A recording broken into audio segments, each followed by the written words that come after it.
Welcome to Maharshi talks. అందరూ YouTube ఛానల్లో పెట్టేస్తున్నారు, నువ్వు ఎప్పుడు పెడతావు అని అందరూ అడుగుతూ ఉంటే నేను కూడా పెట్టేశానబ్బా. యూట్యూబ్ ఛానల్ అంటే ఏంది, ఏదో ఒకటి నోటికొచ్చింది మాడుతూ ఉండడం కదా, ఏం సీరియస్నెస్ ఏమున్నది? సీరియస్గా కూడా మాడవచ్చు యూట్యూబ్ ఛానల్ అంటే. ఏడుంది ఇప్పుడు సీరియస్నెస్? ఏం పాలిటిక్స్లో సీరియస్నెస్ ఉందా, సినిమాల్లో సీరియస్నెస్ ఉందా, లిటరేచర్లో ఉందా, మనుషుల్లో ఉందా?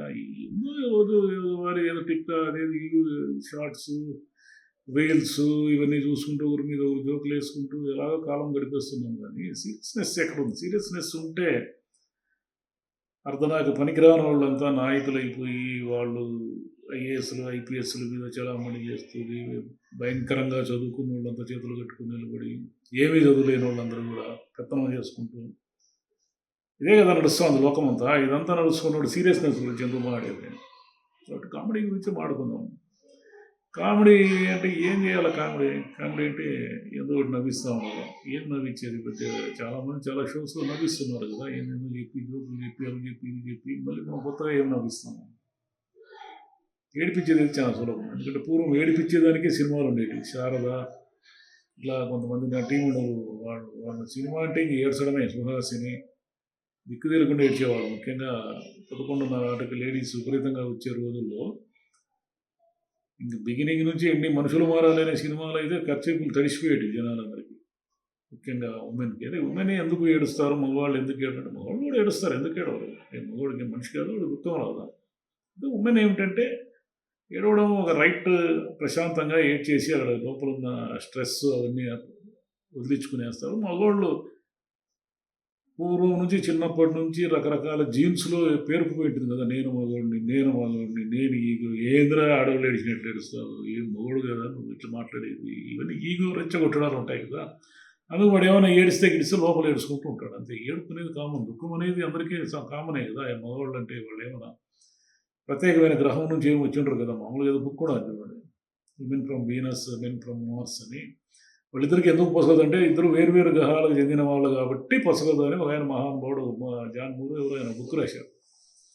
వేరువేరు గ్రహాలలో అయినా వాళ్ళు ఈ గ్రహంలో వచ్చి జీవించాల్సిందే కదా, వాళ్ళిద్దరు కలిసి జీవిస్తేనే కదా సృష్టి నిలిచింది. అట్లా కుదరదు.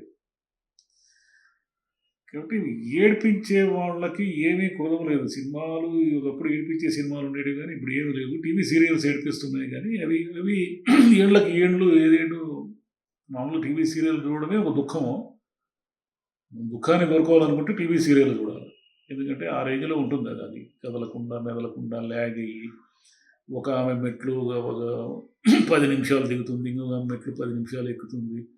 ఒక డైలాగ్ చెప్పంగానే ఒక 10 మంది రియాక్షన్ డెన్ అని చూపిస్తూ ఉంటారు. సరేలే, అది టీవీ సీరియల్స్ చూసేవాళ్ళు వాళ్ళు వేరే గ్రహం నుంచి వచ్చి ఉంటారు. Men from Mars, women from Venus అని ఎట్లా అనుకున్నాము. టీవీ సీరియల్ ప్రేక్షకులు వాళ్ళు వేరే గ్రహం నుంచి వచ్చి ఉంటారు. మామూలు ప్రేక్షకులు వేరు, టీవీ సీరియల్ ప్రేక్షకులు వేరు, గ్రహాంతర వాసులు అనమాట వాళ్ళు. సరే, వాళ్ళ సంగతి వదిలేసి ఇప్పుడు ఏడిపించే వాళ్ళు ఏం కదా మనం మాట్లాడుతున్నాం. ఏడిపించేదాన్ని దండిగా ఉన్నారు జనం. మేనేజర్లని, బాసులని, ప్రాజెక్టు రాజకీయ నాయకులని, గూండాలని, రౌడీలని. మనం ప్రశాంతంగా జీవించకుండా మనల్ని ఏడిపించడానికి ఎంతమంది కావాలో అంతమంది ఉన్నారు. ఎక్కువ మాడితే ప్రవచనకారులు ఏదో చెప్పి వాళ్ళు ఏడిపిస్తారు. అయ్యో ఇన్ని కష్టాలు వచ్చినాయి చూడండి, అన్ని కష్టాలు వచ్చినాయి చూడండి, మీరు తమలపాకులో గుండ్రాయి పెట్టుకొని తిరగండి, మీకు లక్ష్మీదేవి ఆశీర్వదిస్తుంది. లేకుంటే జోబులు ఇన్ని మిరియాలు వేసుకొని తిరగండి, మీకు ఇది జరుగుతుంది, అది జరుగుతుంది. జోబులో మిరియాలు వేసుకునే దానికి లక్ష్మీదేవి ఆశీర్వదించేటట్టుంటే నువ్వే చేయొచ్చు కదా పని. నువ్వేంటిగా ప్రవచనాలు అవి ఇవి చెప్పుకొని డబ్బులు సంపాదించేది. నువ్వు మిరియాలు వేసుకొని తిరగచ్చు కదా జోబు నిండా.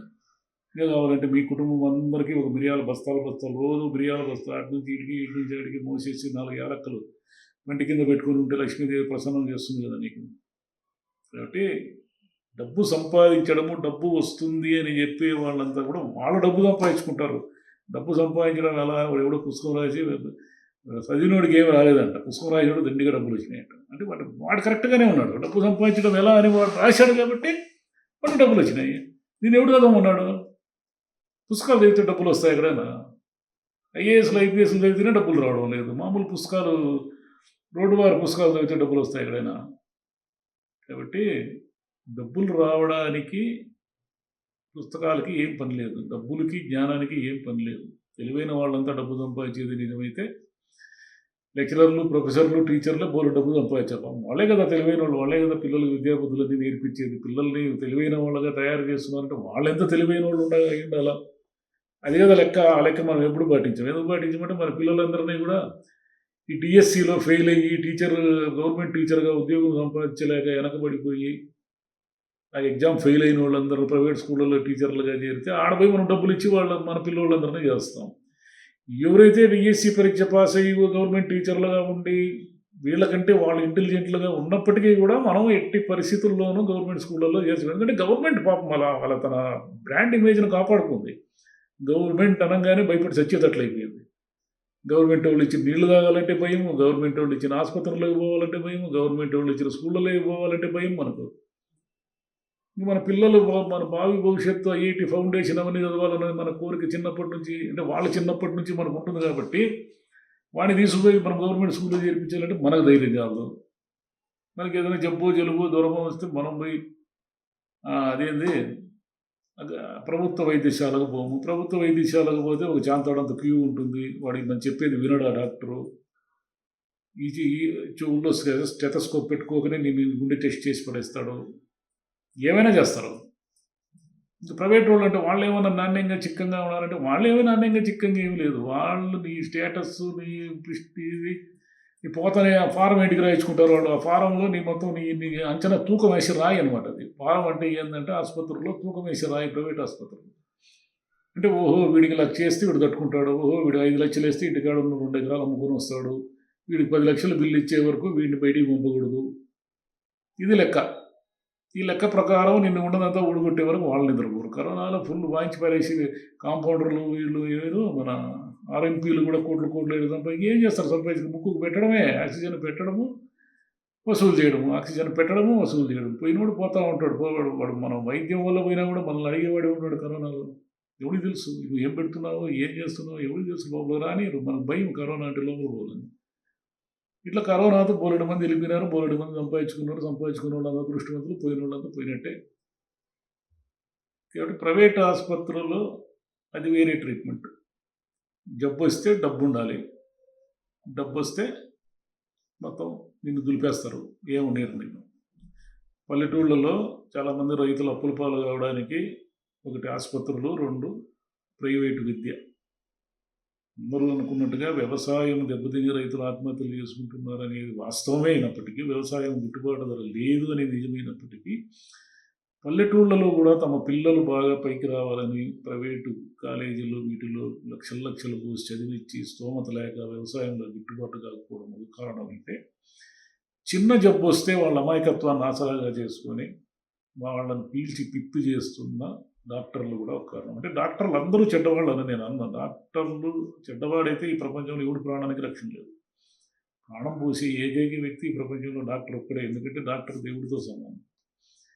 కానీ ఆ దేవుళ్ళంతా ఏమైపోయినారు? దేవుళ్ళనే కరప్ట్ చేసి పడేస్తున్నాం మనం. దేవుళ్ళకి నైవేద్యాలు ఇచ్చేది, ప్రసాదాలు ఇచ్చేది, ఉండిల్లో డబ్బులు వేసేది, ఆ పూజారులకి డబ్బులు ఇచ్చి ముందుగా పోయి దర్శనం చేసుకునేది, క్యూ లైన్లలో పోయేది, మొత్తం వ్యాపారమే కదా. దేవుడిని మొత్తం వ్యాపారం చేసాడు. దేవుడు లాంటి డాక్టర్ని మాత్రం వ్యాపారం చేయకేది కదా. ఏం చేస్తారు ఎవరైనా?